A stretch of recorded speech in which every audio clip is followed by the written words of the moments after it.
Всеки ден минаваме един покрай друг.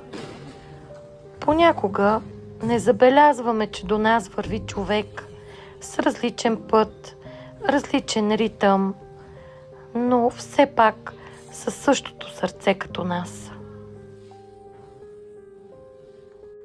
Понякога ме гледат и виждат разликата, но аз просто искам да видя човек. Светът често говори и високо, но моя глас е тих, но в тази тишина има място за доброта. Да се различен не е трудност, трудност е да не умееш да обичаш различното. Всеки я разпознава по различен начин. Ние я наричаме толерантност. Тя не се учи от книги, а от сърца.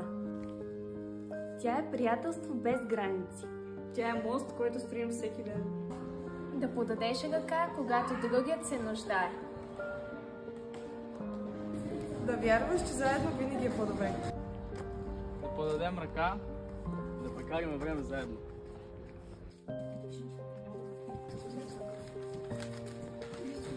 Не всички вървим с еднаква скорост, но всички стигаме по-далеч, когато сме заедно. Понякога си мисля, че светът би по-тих, но и по-празен, ако всички бяхме еднакви. Аз съм различен, аз съм си аз съм по-щастлив и вие го виждате. Толерантността